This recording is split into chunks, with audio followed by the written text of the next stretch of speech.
Gone from Hollywood in the 1940s, vanishing like a puff of smoke. The world was unaware of what had become of the woman who once shone on the silver screen. Many years later, a dogged film historian finally located her, but what he found was a shocking, soul-crushing story of fame, loss, and betrayal.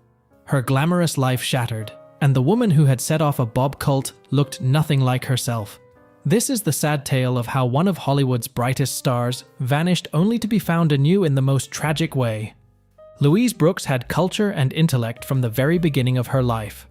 Her father, Leonard Brooks, was a learned lawyer who had an enviable library, and her mother, Myra, was a concert-class pianist who loved music. Louise grew up in this environment, so it was no surprise she developed an early passion for the arts.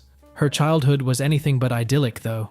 Louise's neighbor had entered her life at the age of 9 when she looked up to this dark figure of a man who was always apologizing to her whenever he intruded in her world.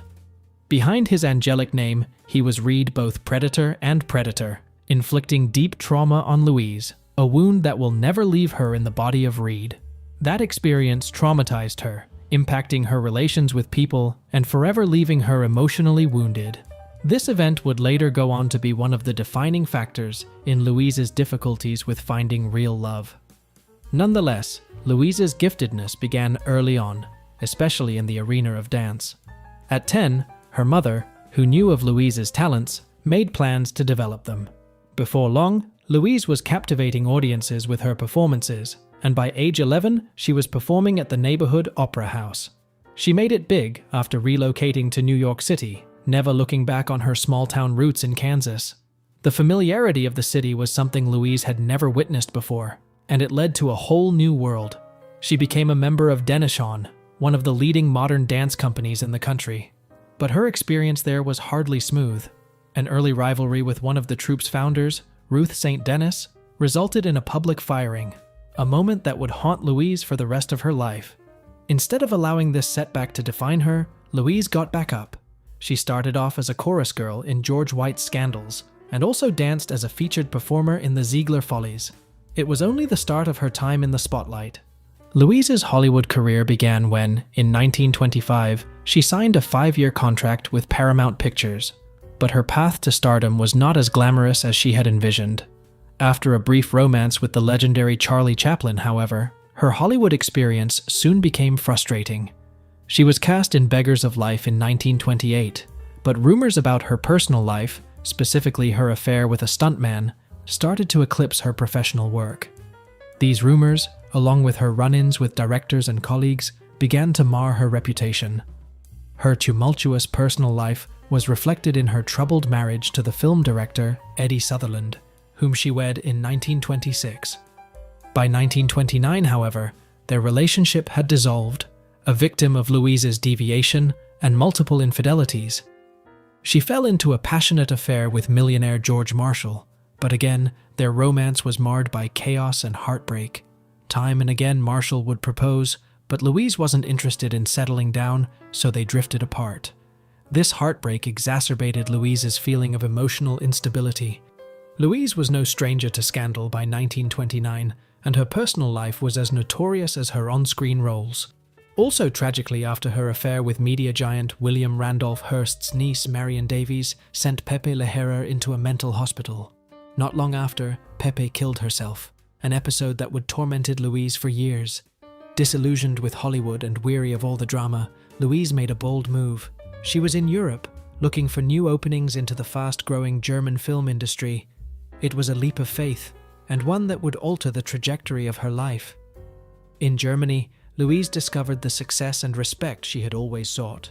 She was cast in the film Pandora's Box, a groundbreaking film that not only furthered her efforts to become an actress, but also introduced one of the first portrayals of a lesbian on the screen. And directed by Georg Wilhelm Pabst, the film was a dream compared to the chaos she had known in Hollywood. Louise's acting style was minimalist, in contrast to the exaggerated performances more typical of the era. Though her subtle approach was controversial for some, it struck a chord with many others and helped catapult her to an international following. After Pandora's Box, she appeared in Diary of a Lost Girl, yet another film directed by Pabst, in which she was able to tap into her painful history in order to give a deeply emotional performance.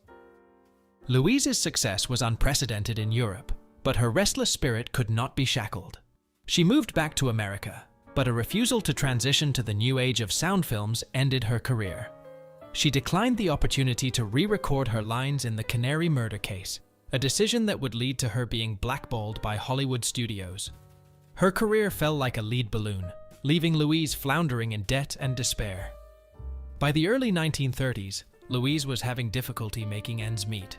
She had a brief opportunity with Columbia Pictures, but when she refused a screen test for a Western, they changed their minds. The feature work was challenging, to say the least, and she declared bankruptcy in 1932. Louise used to be the toast of Hollywood, and was now a mere shell of her former self. She made fleeting attempts to rekindle her success in bit parts and nightclub performances, but none of it seemed to renew her past glory. Louise was cast in Overland Stage Raiders, a Western film in which she starred alongside John Wayne in 1938.